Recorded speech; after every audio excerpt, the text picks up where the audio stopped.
Hey, what's up guys and welcome back to Anime King. And today, I'm gonna be giving you a brand new series. What if Naruto was one of the Legendary 7? Yes guys, what if Naruto was one of the Legendary 7? Part 1. If you want to go ahead and check it out for yourself, link will be in the description for you guys to enjoy guys. And remember, if you're new and this is the first time you hear my voice, go ahead and click that red subscribe button and become part of the Anime King family. And thank you for all of your help and support, and yeah. Without further ado, what is to begin this new episode? Start the intro.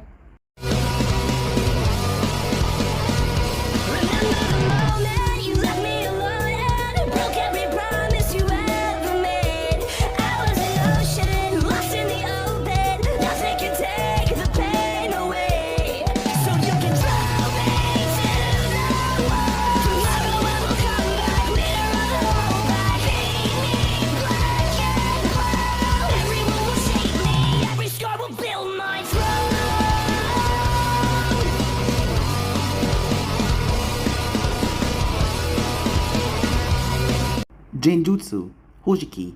The second Mizukage was not a happy man these days, as he clenched his fists. It was because his village was on the back foot, unable to fight against the combined might of the land of earth and the land of lightning. The second ninja war had started with a great promise for Kiri, but like the other nations, it had also suffered a lot of casualties. But for the other villages, the second Hokage, Tobirama Senju, was dead. So was the second Raikage. Yet, both Konoha and Kumo had plenty of shinobis to fall on. Despite their dead leaders, they have great armies that they were using to carve each other up. Meanwhile, Kiri was locked in a dual war between the Stone and Kumo. It has been just 2 months since the war began, and already thousands of shinobis were dead, at least thousands, from Kiri land. The death toll just didn't include the common shinobi ranks alone, but it also included Anbu, Hunter Ninjas, and most of the 7 ninja swordsmen. Genjutsu cursed his petty rivalry with the second Tsuchikage that made him take impulsive decision that led to the death of 4 of his great 7 swordsman ninja at the hands of Miu and his student Onuki. Now, Kiri was on the back foot, with their strength dwindling and the shinobi morale it was collapsing, as the news of 4 of their strongest falling had spread through the nation. But the Mizukage was not one to give up so easily. Despite their losses, he knew that Kiri had plenty of skilled swordsmen, plenty of skilled fighters in their ranks, men and women ready to fight for their motherland and honor their comrades. It was from them that he had already chosen 3 of the vacant spots for the 7 ninja swordsmen. A woman from the Hunter Corps who will now wield Newberry. Her ice release and her sharp instincts would make her the perfect master of the new blade. He had chosen 2 of his most dangerous and powerful jonins to wield, Samihata and the Executioner Blade. Their violent nature and monstrous power would serve well to make them wield those swords. The wielder of the Kiba Blade was alive and was still serving him well, while Mainjutsu Hoshiki, his own son, wielded the Helmet Splitter. He knew that his son has the potential to lead the Hoshiki clan in the future, and also Kiri, because his son was cunning and powerful as well. Jinpachi Monachi had survived the battle with Tsuchikage with his blade, Shibuki, and he was eager to blow his enemies to oblivion. Unfortunately, the last holder of the blade, Hiromaki, had fallen, and his weapon was destroyed. The loss of one of the swordsmen was a heavy blow, but the destruction of one of their 7 holy blade was an unforgivable sin, one which the Hidden Stone will repent in blood for. Unfazed, Genjutsu had ordered the creation of a new blade. He decided to make his mark in history, as he ordered the creation of twin blades. Unlike the Kiba blades, that had the power over lightning and destruction, these blades would be the embodiment of his rage, swift and brutal. His blacksmiths had outdone themselves and created a dangerous weapon. Now Genjutsu had to find the one most suitable to wield them. Learning from his mistakes, he chose his new swordsmen for their power and their personality. He looked toward his side as the 6 of them were there, looking down towards the arena. Zabuza, Kisame, Jinpachi, and Amiyori were excited for the fights that were happening. The 4 of them were the most fierce amongst the group, and they strove fear into the hearts of their enemy when they stepped on the battlefield. While Haku and Ninjutsu didn't show their feelings, They just watched a battle happening down below them. But in their eyes, the Mizukage saw the keen intelligence as they searched for the one who will join their group. Genjutsu himself nodded proudly at the 6 of them. They were not just powerful shinobi, but they were soon gonna be his lieutenants that lead Kiri army against the other nations. It was why he frowned on seeing the senseless slaughter happening down below in the arena. As his sight caught sight of a few Anvu's hunter ninjas, Jonins, fighting to the death down below to try and gain the title of the next 7 Ninja Swordsman. Many of them had already died or got badly injured in their quests to receive eternal glory, and more will follow soon. Genjutsu sighed when he saw one of the hunter ninjas butcher 2 Jonins with a hail of poison senbon needles. The 2 men dropped dead instantly as 2 Jonin then came and stabbed the Anvu, but their victory was short-lived because the Anvu beheaded them before he fell dead. They really don't understand, do they? Mainjutsu said that sigh. It seems they believe the most strongest and the most brutal shall gain place amongst us, Aku said bitterly. A snort came from Jinpachi and Amiyori. That's the way of the mist, brats. You would do good to remember that, said Jinpachi. This is a tradition you have to go through, and also every single swordsman to hit a miss. For the future, Amiyori reminded them. As Genjutsu watched Anvu, the Jonins had pierced him badly.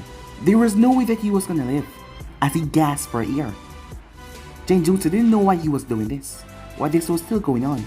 In times of peace, yes, but not in these times of war.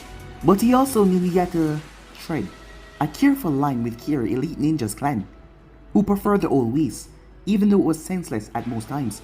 If he was to win this war, it would be best if he got the desires of those clans on his side. Being a Kage was a bloody, gruesome business after all. But that is when he saw another man dressed in Anvu gear step in front of a dying Anvu. He had shining blonde hair, blue eyes hidden behind his mask. He had gauntlets on his arms, traditional Anvu gear. He had a lower face mask behind the mask that he was wearing. To the Mizukage's surprise, the dying Anvu raised his fist before he placed it on his chest. As the people beside the Mizukage stopped, all the swordsmen they looked down toward the strange scene that was happening. The dying Anvu was saluting him. The blonde Anvu gave a nod of acknowledgement before he slashed his blade. He did it so fast a swift strike pierced the Anvu's skull, killing him rather quickly. No pain, no suffering, a merciful death. The remaining 10 fighters noticed that as they turned towards Anvu. Hope you last longer than your friend there, mocked one of the hunter ninjas. Anvus are pretty pathetic if that's the standards that you hold up to these days, one of the other Jonins mocked. The remaining 7 looked toward each other before they nodded as they surrounded the blonde Anvu. He picked up the falling Anvu's sword. He then threw a kunai 5 feet ahead of him. Ready to die, one of them snarled. The Mizukage watches all of them charge towards him from all sides. They then felt it, a wave of killing intent that rised up out of the Anvu. It was so potent. 2 Jonins fell, and 1 Jonin collapsed instantly. The rest of them flinched, but they continued to charge. The Anvu raised his swords as Genjutsu saw it, a aura that covered them. Wind Chakra. The first to reach was a hunter nin who threw a hail of poison senbons. The Anvu twisted his blade to the Wind Chakra and destroyed all of them. 2 then flashed to his side to impale him. Mainjutsu watched as the Anvu rotated its blade in a circular motion. Screams could be heard as the Wind Chakra ripped through their blades, tearing into their palm. The remaining 3 instantly jumped away, leaving the others to their fate. The Mizukage watched as they delivered crushing strikes, but non-lethal, as they dropped in a pool of their own blood. A thick mist then enveloped the entire arena as remaining ninjas shouted, "Water spell, water bullet, lightning release, electric magnetic murder." From the mist, all kinds of different jutsu launched towards Anvu, who finished his handstand. Earth style, earth wall, he said, as the explosions could be heard, violent explosions, until a massive gust blew away all of the mist. Everyone watches surprised as a blonde Anvu stepped from behind the broken wall. "Now it ends," he said. A feeling then settled over all of them. It was hard to describe, but it felt like all the life was being sucked out of them. As the remaining ninjas dropped their weapons instantly and desperately clutched their throats as they fell to their knees. Genjutsu watched as the Anvu slammed his hand together as his opponent started to cough violently. Instead of blood or puke, it was dark smoke. No, it wasn't smoke. It was ash. The man and woman thrust around in pain as more ash was spewed from their lips. As he stepped between his enemies, "Yield," he said. One of the Jonins coughed as he glared at him murderously. He picked up a kunai and rushed towards the blonde envoy. The blonde envoy closed his eyes in resignation before he clenched his fist shut. Genjutsu watched as a charging man exploded into flames. His screams didn't last so long, as he exploded 3 seconds later. "Yield," Lone Envoy said once again. Meinjutsu and Haku felt their skin tremble on hearing that deep voice, full of killing intent, those cold blue eyes devoid of any mercy. Genjutsu breathed a sigh of relief when one by one, the remaining members bowed their head in submission. The envoy then unclenched his fists as all of them passed out. "Stop coughing." The medics and stabilization staff rushed inside, sealing away the dead and helping the wounded. It was over. Genjutsu watched the envoy, who was just looking around calmly. That was the look of a man that just did not see death, but became death itself. Genjutsu watched as the envoy walked over to where he made the Jonin explode, as he picked up the dog tag that was there. These dog tags were worn by many Kiri shinobis. They didn't have real names, but they did have a nickname on them. Genjutsu watched as the envoy offered a silent prayer for the life that he had taken. As the both of their eyes met, as Genjutsu saw nothing but disappointment, as the man looked at him, the envoy then turned and walked away. The look in his eyes were clear. "Damn you for forcing me in this position." The swordsman, and a lot of them sort of pointed out how that man had just insulted the Mizukage by not staying back to address his victory, but Genjutsu was silent. Another faceless masked envoy stepped beside the Mizukage. The new arrival also stopped the swordsman. "This is not me, Lord Second. It was I who forced that man to participate in this death match." For long, the envoy has felt ignored by the leadership. Even the village gave more respect to the Hunter Corps, and never acknowledging the sacrifice of those who die in the shadows. We felt if one of our own joined the great swordsman, it will sway the village opinion. It might even influence a few strong fighters to join our ranks. That has been diminished greatly in this war. In doing so, I forced a few of my men to participate, including him. I am truly sorry about this and I'm willing to accept the consequences of my actions, the envoy said. It was the envoy commander. Genjutsu hated himself as he looked down towards the arena, because he did the exact same thing. He had forced his 7 ninja swordsmen and his sizable force to fight the hidden stone. And it wasn't because he wanted to bring peace to his people. It wasn't because he wanted to stop the war or anything like that. This was driven because of his rivalry with the second Kage. Yes, that is the reason. But he never spoke about that, so no one knew. But they thought that it would bring a new HD Kiri. But this was all happening because he had a grudge against the Mizukage. This was his fault. And his village and people accepted him. And they did not hesitate because they believed in him fully. And because of that, so many of his people had died. He felt like he was failing as a Kage because he didn't think about the well-being of his people, who were all forced into this war just to die. He turned towards the envoy commander, who did the same thing. As he watched, the boy was already gone. "Tell me everything about that boy," said Genjutsu. Time skip. It was almost midnight as he hopped from rooftop to rooftop. In this loneliness, as the thick mist was rolling in, no one would ever witness the envoy. He looked towards his hands, and for a moment once again, they were covered in blood. Pain, sadness, and fear had clearly been in the eyes of a Jonin that he killed an hour ago. Those purple eyes full of pain had brought back something from his past that haunted him. A voice popped in his mind, but he fought it back as he closed his eyes. "Not tonight," he said to himself. Thankfully, he arrived towards his apartment. Soon enough, he reached the doorstep as he forced himself to regain his composure. As if a switch had been clicked on in his body, his haunting gaze vanished, and his face relaxed and calm. He bit his thumb and placed a small portion of his blood on the door, as a large seal and array spread over the door. It was dark when he stepped inside, but yet, he was not alone. The lights in the kitchen were on, and soon enough a woman stepped in. Even in the darkness, her long blonde hair shined brighter than the sun itself. Her fair white skin and her blue eyes that were so much like his own looked at him. "How did it go?" she asked. He walked inside to remove his faceless envoy mask and placed on the dining table. as he felt like a layer had been torn off, and he can breathe clearly once again. She placed a gentle hand on his shoulder. "It's done, isn't it?" she asked. He nodded. She didn't say anything as she helped him get seated. As she went and returned with a bowl of miso ramen, he looked at her. She gave him a small smile, which was sad, but encouraging as well. "Thank you," he said gratefully. As he took her hand, it was warm and soft. As he still couldn't believe someone who was not his family nor his countrymen could understand him so much. It was a credit to her skills as a person and a kunoichi. She had his trust as she could use that to destroy him, but she never did. Maybe it was because she knew he expected her to betray him because of where their loyalties lie, or maybe a part of her had come to care for him. It has been 5 years now since she has been pretending to be his happy wife, just like a part of his heart had come to care for her as his wife and his friend. "Do you think he will ask you to join?" she asked hesitantly. "I think he will," the man said, remembering the way Miss Kage looked at him. "The higher ups would be pleased. They have been pushing you for this for so long," she said to him. "They're always pushing us both, Ino," he said. "Look at it this way, Naruto.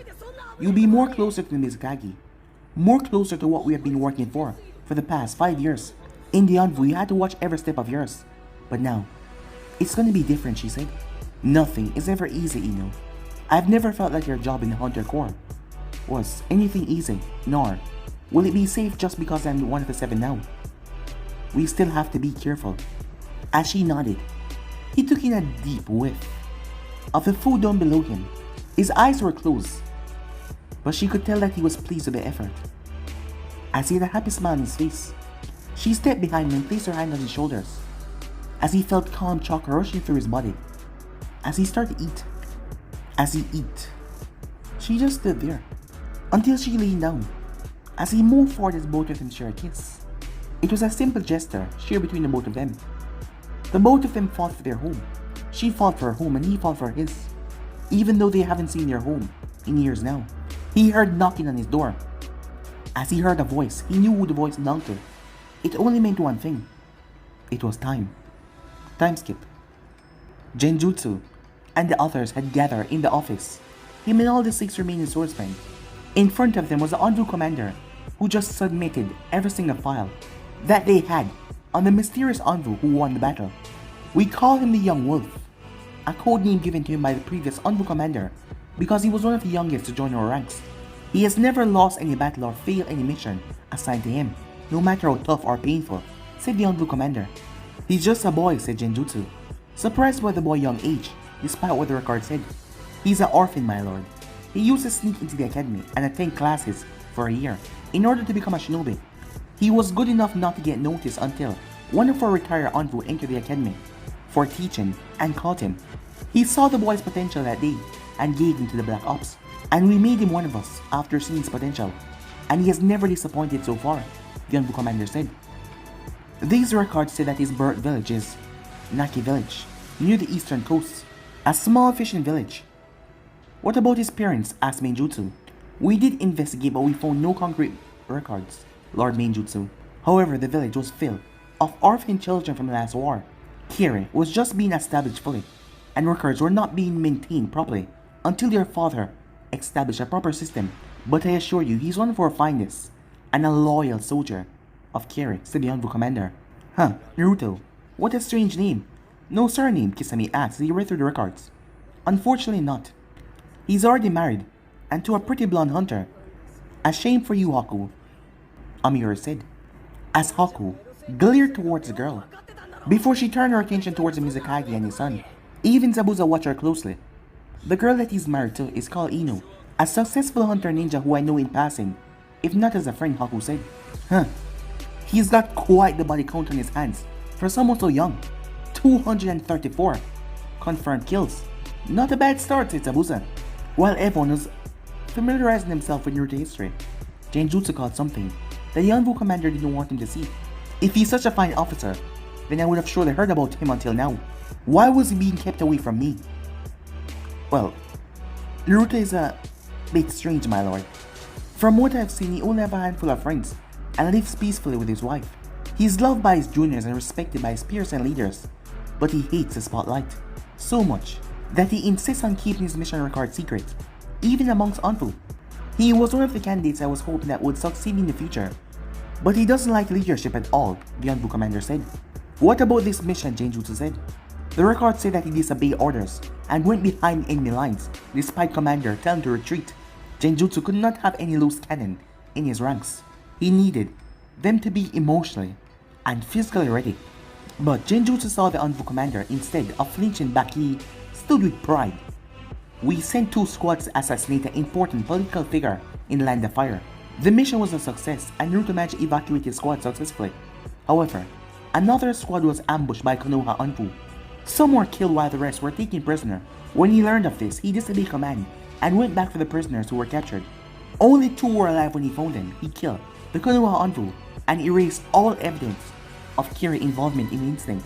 The Anfu commander said, "What happened to the 2 Anfu that were still alive?" Genjutsu asked. They were not in any condition to be evacuated, so he gave them a merciful end and brought their bones back to be returned to their families. He is stubborn. I accept that, but he's also one of the finest warriors that the Anfu Black Ops can offer for Kiri. He's a man of honor and courage, who actually cares for his comrades more than we can say for a few of our own shinobis. The Anfu commander gaze went on a few of his shinobis. Genjutsu closed his eyes as he went over the information. A borderline S-rank ninja with a large successful of even 1 S-rank mission in his career. He was strong and he was loved by his comrades. Even the Anfu that died in battle gave him a respectful salute before Naruto gave him a quick death. But Genjutsu wanted to see him for himself. "Bring him in," Genjutsu said. The Anfu commander nodded and disappeared. As Genjutsu dismissed the others, except for his son, who looked through the window. "What do you think, Genjutsu?" his father questioned. "He's the best choice we have for now, but there's something about him that doesn't really sit well with me. I cannot pinpoint what this feeling was, but when I watched him fight, there was something I saw." "What did you see?" asked Genjutsu. "Pain, hatred, but most of all I saw guilt." "It is natural, my son. We made him kill his comrades." "No, it's not that. I don't know why, but I think he has been through something like this. Much worse though. The hateful look he gave you was not just for you, but also for himself. Or maybe I'm just seeing things that don't exist. I could be wrong, father.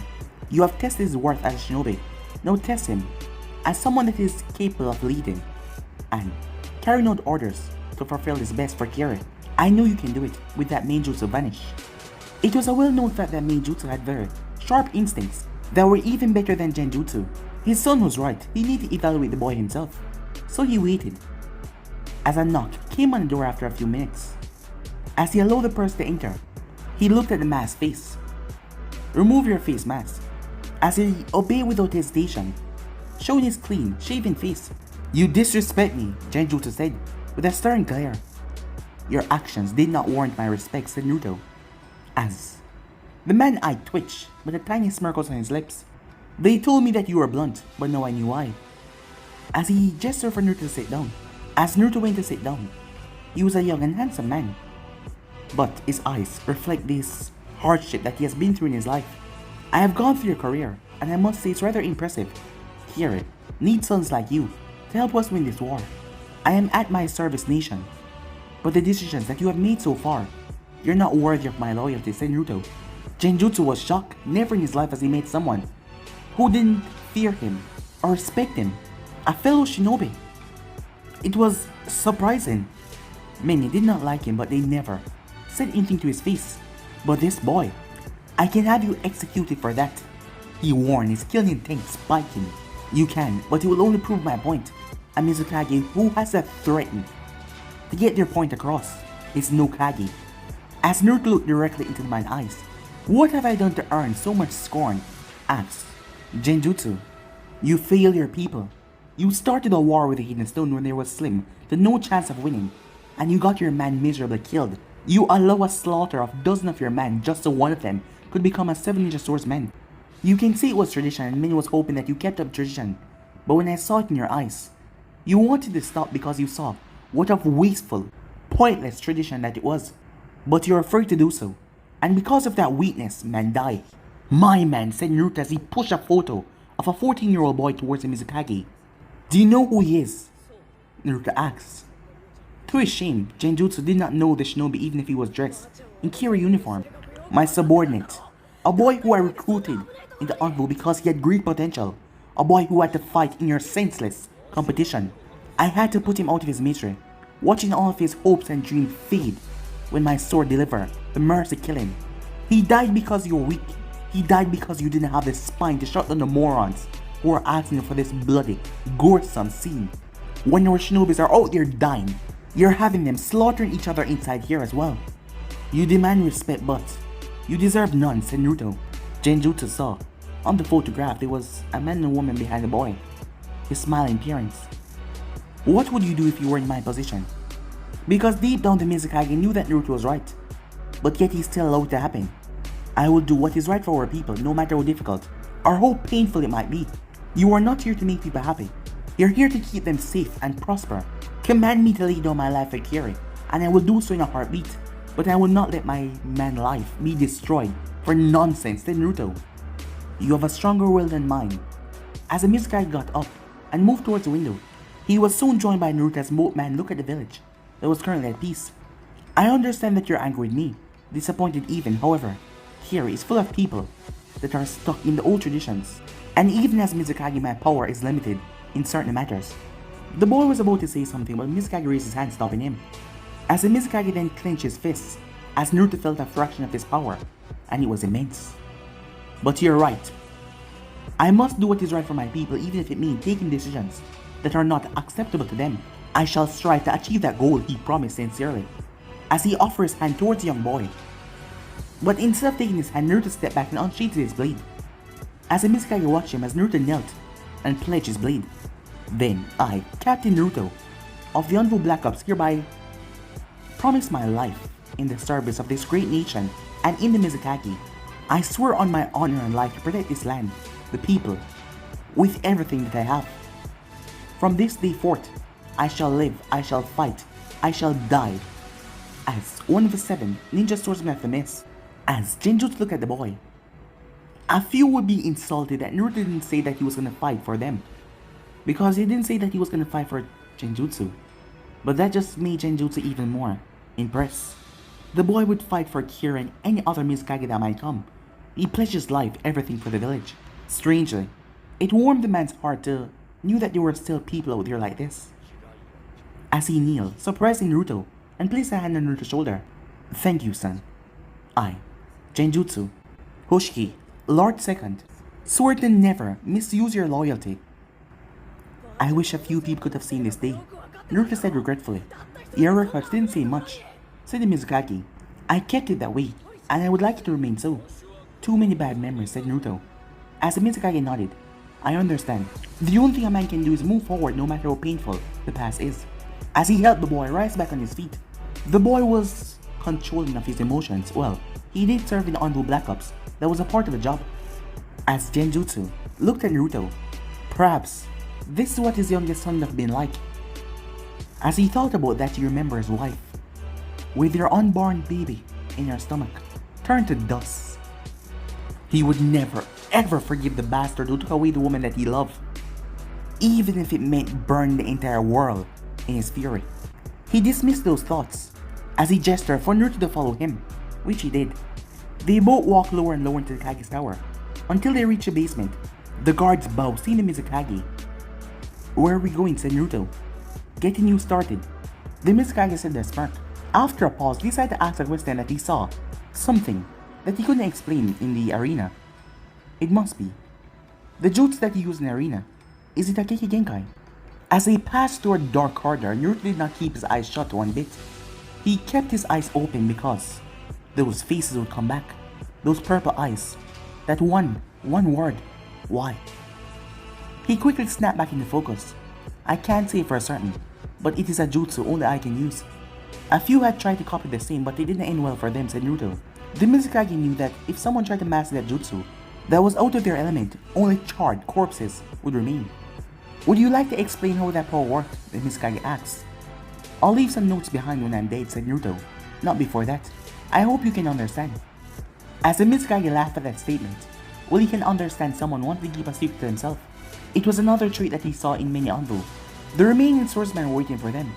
Seeing that, Naruto uplifted his mask. As his face mask came back up, even his previous calm aura turned icy. No one said anything as the Mizukage walked past with Naruto, as there was a bald man waiting for them with a wicked smile. There was a neatly crafted box on the table. As Naruto felt something calling out to him, the Mizukage felt as well as he gave Naruto a nod to step forward. The bald man was short, his eyes were mismatched in color, and he had this crazy smile on his face. As the man reached and took Naruto's arm, touching his hand with his cold hand, the man's hands were really cold. He looked directly in Naruto's eyes. I sense a lot of pain inside of you, more than anyone I've ever met before.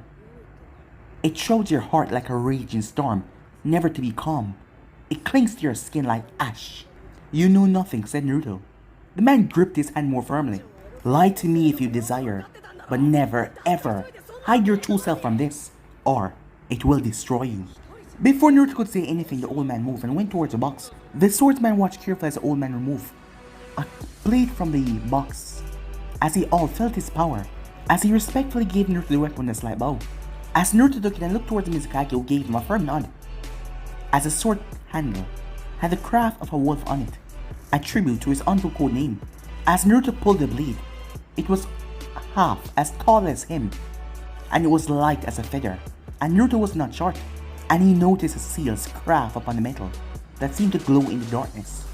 As he swung around a few times, it was easy to move and had a good reach, but apart from that, it was just a normal sword, and had nothing fame about like the other swords. A part of him felt disappointed, but he did not let it show in his eyes. The old man then hobbled right towards him. If you conceal your true self from the blade, then it shall do the same with you. This weapon is no part of you, and for it to work, you both need to reveal yourself to each other. Free yourself, the old man said. I am free, said Naruto. You are hiding your true self. Once you step outside those barriers, you will truly see yourself, the old man said. What's its name, said Naruto, as the old man looked rather excited as he smiled wickedly. As Naruto sighed, the old man wouldn't tell him until he released another sigh. Well, it was a blade. It wasn't someone that would give out his secrets. One by one, he allowed his walls that he placed up in his mind to break down, to fully connect with the blade. The moment it did, it consumed him. As Naruto felt a rush, something undescribable, a feeling that flooded his very soul. It saw what he saw, it felt what he felt. It was like the both of them mixed into one being. It was no longer a part of him, no longer separated. As Naruto's eyes was closed, but yet he could still see the basement that they were in. Even the Mizukage looked shocked, but Naruto didn't know why. Curious, he glanced at the blade. It turned pitch black. Its one shining metal had turned so dark that no light could pierce through it. A similar darkness was around him, leaking from his very core, as his bright blue eyes were shining menacingly. The old man looked at Naruto's eyes with a terrifying smile. What's your name? He asked, as Naruto gripped the blade even tighter, as more darkness seeped out. Muramasa, he said. Time skip. Ino smiled. She watched Mizukage step forward towards a young man with bright blonde hair that was as bright as the sun. The entire village had gathered around the Kage Tower. History was being written right in front of her eyes, one for which she and her husband had fought so hard for. Already the other swordsmen were given their honors, and now it was for the last one to receive his. She was quite surprised when Mizukage presented a stark white Hiyori to Naruto, as Naruto was still wearing his face mask, but his eyes showed his curiosity at the gift. His new sword was resting on his hip in a scabbard, as he had a tonto on his back as well. Originally, Muramasa was supposed to be two twin great swords, but the blacksmith was against it. Many believed that the blacksmith didn't want it to look like a copy of the other blades, but they couldn't disobey their Kage wishes, so he created a shorter tonto that was made from the same unique metal that made Muramasa. In a way that worked out great for Naruto, as he could use the tonto for close combat. At the moment, he was no longer dressed in on gear, plain full sleeve black shirt, covered by blue pants and black boots, and the grey flap jacket over that. On his forehead was a grey headband that proudly displayed the village symbol. The only difference between him and most of them was the combat boots and the face mask. But he released the Hiyori and placed his hand through it, and his other, as many gasped when they saw what was on the back of it. The lower part of the Hiyori had the color of the Undo Black Ops. Even a minor tribute symbol was engraved by the Mizukage. As a group that protected the village from the shadows, they deserved the respect that they got. As Ino saw the Unbos in the shadows, on the rooftops, their chests swelled with pride seeing that. As the man made a good, gesture, with such a subtle, good gesture, the Yondu Black Ops, well, their complete loyalty was with him and the village. And there was the 7 on the back of the coat. The words, engraved in dark red kanji, visible, even for the weakest civilian to see. As the crowd erupted in cheers, even better than the other swordsmen. As Naruto gave a subtle bow, as the cheers increased even louder, he was already a hero in many eyes and young hearts. But there were some of them who glared back. They were easy to spot since they had their family lineage all over them. The Kaguya and the Hagoromo clan. They were the 2 founding clans behind Kiri, just like how it was the Uchihas and Senjus were behind Konoha.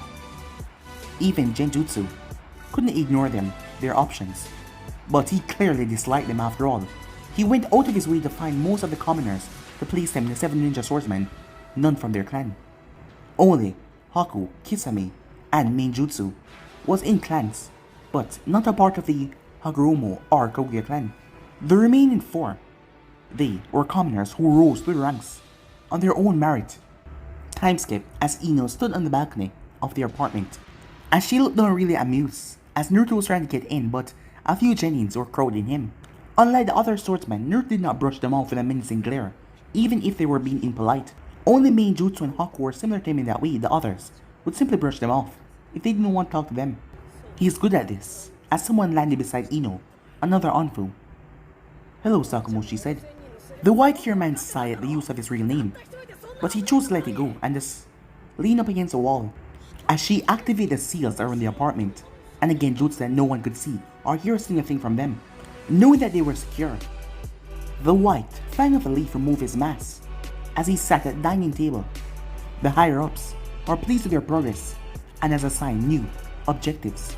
As he passed her a scroll, she bit her thumb and wiped the blood on the scroll as it opened as she read it. Her eyes went wide. You can't be serious." "Unfortunately, I am," he said. "We are losing badly on all fronts. Lord Tobirama is dead and Lord Harrison is still young and yet to adjust to his position. We are fighting a 3-year war against Kumo, the stone and the sand. 30% of our forces have been killed in the action, and another 15% have left in various interests.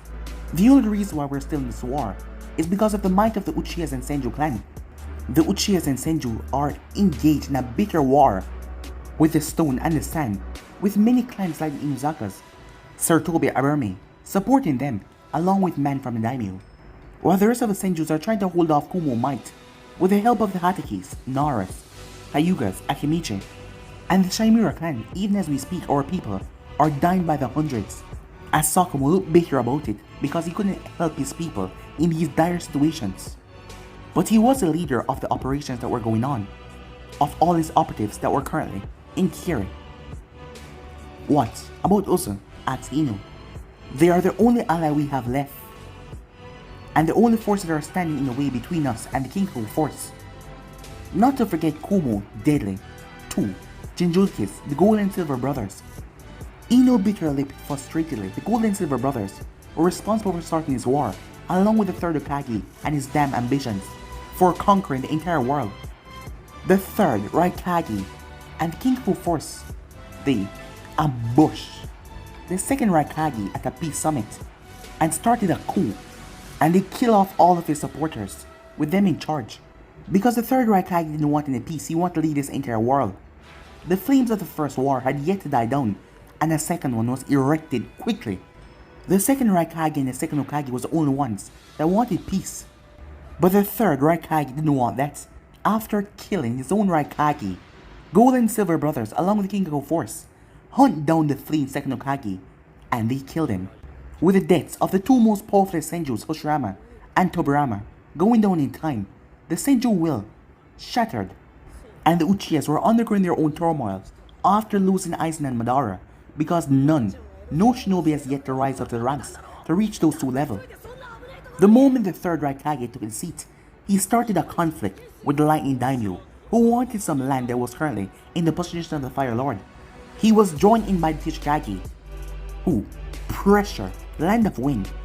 Because the Kage was pressured, the Land of Wind was promised water, as the desert was desperately in need, so they joined up with the faction as well. All of these harsh facts make one thing clear for Ino. her people were dying, and she wondered if the people that she knew back home were even alive. Or would they even recognize her when she returned back home? If she returned back home. You are the highest Hunter Ninja in the Hunter Corps. Pursue your commanding leader with his intel, and let Naruto take care of the rest. He's the only one that can convince the Mizukage. I heard the man has taken a liking to the boy. As Sakamoto gave her another scroll, Naruto will follow orders, but I am doubtful that Mizukage will listen to him. He's still new to the group, said Ino. Once Naruto knew that we're planning to involve Kiri against Kumo, he would sell his own soul to make sure that he gets done, said Sakamoto. Why, said Ino. She'd like to think that she knew everything about him, but the way Sakamoto said that, if he hasn't told you, then it's not my place to tell you his past. Let's just say the Kinkaku backup force and Kumo is the ones that Naruto hate most in this world. There are the reason why he accepted this mission with you from his village. Ino, be careful around him. He's a veteran of the First Shinobi War and a last surviving member of the S program, so be careful. Ino's eyes widened, but the S unit was annihilated in the First Great Shinobi War.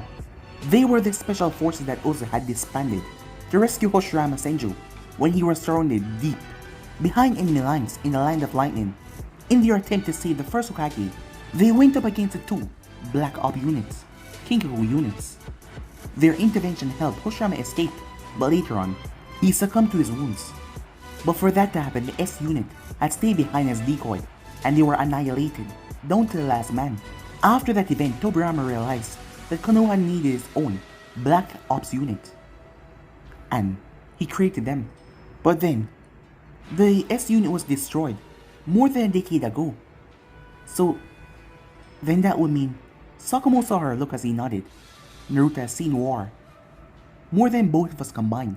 He has been in the front lines ever since he was a child, and this is just a tip of the iceberg of why he hates Kumo and the Kinkaku force. His superiors in Oza warned me that there was more reason behind his hatred, reasons that are personal to him, and the reason why he sought the death of Kumo his entire life. Now he has the chance, and trust me, he will make sure that all of them pay in blood.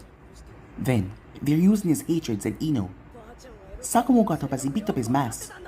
All shinobis are too, Ino, he said, but we are the ones who protect from the shadows, to fight and die for the motherland, without receiving anything in return. That is what it means to be a ninja, he knows it. And so do you, Ino. With that he vanished. Ino looked towards the scroll. They were playing a dangerous game. Out of every single village, Kiri dealt with their enemy prisoners the worst out of every other villages.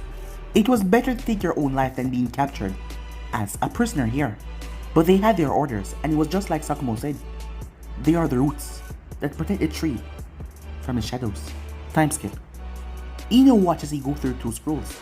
Before he set them on fire, the ashes disappear into his own skin. She was still not used to the sight of him exercising that mysterious power. For years, she wondered how he mastered such a power. But it made sense now, as she found out that he was a part of the S unit. What do you think? She said. But he was looking at the ceiling. Naruto. He blinked. Kumo took everything from me. My family, my comrades, my friends. It's time they feel the same pain, said Naruto. They're asking you to attack that place. You know that it's suicide, she said. I won't be alone. I don't know how, but I'll make the Mizukage see reason. Then I'll bring pain to the Land of Lightning. I don't care how suicidal or painful it is, but this is the path I have chosen. I just don't want you to take unnecessary risks. You fight for your country just like I fight for mine. But don't think that your life is worthless. The higher ups might feel that way, but not me.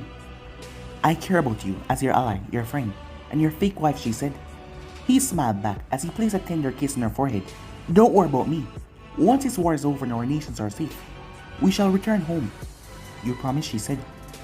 I never go back on my word. She hugged him as he wrapped his arms around her. You did well today. The people, certainly, loved their new hero. His face then turned, as he had fooled so many people today. In this ninja world, you either die as a hero, or you live long enough to see yourself become something that you hate. Those words told to him by his old man. I wonder what would you think of me now, father, he thought. What you all would think of me now. If he closed his eyes, he would still see the tall man with red hair with pale skin. Beside him was a woman with fair skin, bright hair that reached her waist. Her blue eyes were full with warmth and joy, as the both of them had their hands on 2 boys' shoulders. One was older with beautiful blonde hair and happy blue eyes. He was holding the hand of the younger boy that had red hair just like his father, and the older one had blonde hair just like his mother. I'll see you guys one day, once I get justice, Naruto thought. It was that promise that made him move forward, despite the lies, deceit, the betrayal to everyone that trusted him. The pain in his heart that made him fool everyone around him, the Mizukage, every single people that he knew, even this woman in his arms. Time skip. What about the food situation?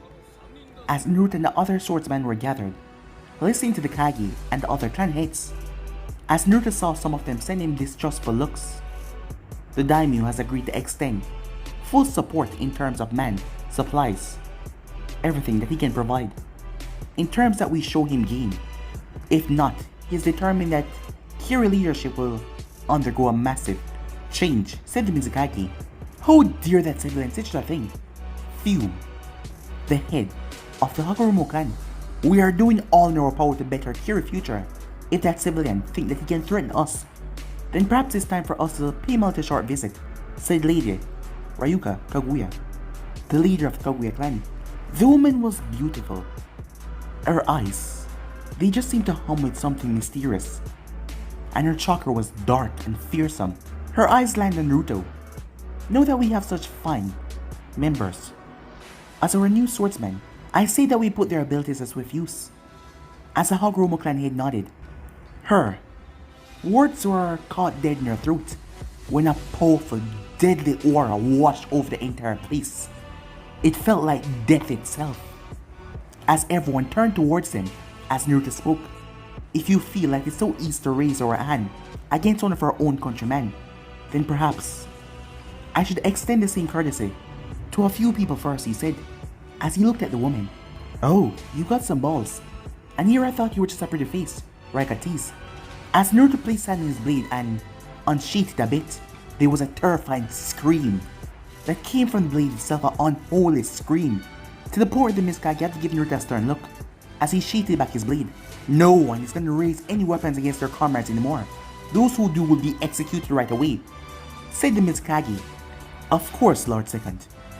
We only wish to follow your rule and avoid any unnecessary method with the daimyo, Raika said, as the Mizukage looked at her suspiciously. Lord Second, let us discuss how we can make the Hidden Stone pay for their crimes, Lord Yamato said. His name was Yamato Yuki. He was the leader of the Yuki clan, father of Haku, the new member of 7 Ninja Swordsmen. Genjutsu nodded as a map was placed on the table, a transparent map so that everyone could see everything. At the start of this war, Kiri had close to 30,000 shinobis and the same number of civilian fighters from a daimyo. Now that count is down to 25,000 shinobi and roughly 20,000 fighters. As the Mizukage grimaced as he was reminded about his failed attack against the stone forces that caused him, his 7 Ninja Swordsmen and nearly 3,000 shinobis dead and 2,000 who received injuries that they could no longer participate in the battle. The daimyo had rushed in several of his own forces when he heard that, but they didn't even reach, they got wiped out. And this was breaking the morale of their forces, knowing that they would be wiped out so easily. Not to mention if they took the sea, the elements were quite unforgiving. The plan is too risky, plus, have we even thought of how we're going to supply our own troops once they arrive on the stone shores? The entire thing will take at least 6 weeks. If our troops got in any danger, it will take too long for us to reach them with any help. Lord Second, the Terakashi clan cannot, in good conscience, allow our shinobis to die pointless death, said Yagura Terakashi, the new and young leader of the small but dangerous Terakashi clan. As Naruto was surprised when a 14-year-old boy gave him a respectful nod for earlier standing up against the Kaguya leader. I agree with Lord Yagura. We should think of a plan where we can reach our troops as quickly as possible in case of any danger, said Lord Menes Terumi, the leader of the famed Kage Genkai, who could manipulate 3 elements, create something more dangerous. The Envoy Black Ops also agreed. What should we do? As they turned towards the Kage, as Naruto saw, everyone's attention turned towards his wife. As she was dressed in her mask and her uniform, she made a soft cough, drawing their attention, as the Mizukage gave her a nod to speak. There's another way, she said, while the Hoshiki, the Yuki, the Terakashi, and the Terumi clan heads looked open for the suggestions. The Envoy commander and the Kaguya leader didn't seem happy about her voicing her opinion. One hated the hunter core, while the other hated the common born, speaking amongst them like they were one of them. All of them were given a report by one of the hunter members as Genjutsu picked it up. We have already gauged that sea is not the option, and we lack the technology advanced in air. That is why land is the only option. Land. That means we'll have to cut right through the Kumo reach. And given the fact that we are not allies with them, that will be an act of war right against them. Like it or not, it is the only way. Lord Second, Kumo has formed a military alliance with Hidden Stone. And if we attack the Hidden Stone, we're likely to face Kumo, who will come to their aid. That is why we should strike Kumo first and take them out. And how do you suggest we do that as Mainjutsu? Our shinobis fare poorly up in Kumo's mountain, and we don't have a base up there that we can provide our shinobis with the help and the supplies that they need, said Haku. Well then, we'll just have to cut right through them, said Kisame, as he earned a dark smirk from Zabuza and a similar grin from Jinpachi. But guys, if you ain't subscribed here, if you want the next person to do, like, subscribe, comment down below, and turn on that bell notifications they posted. Remember to share to all of your friends in social media platform. And also guys, stay tuned for the what is coming your way over in Anime King 2 and Anime King 3. But I'm off and I'll see you guys soon. Peace.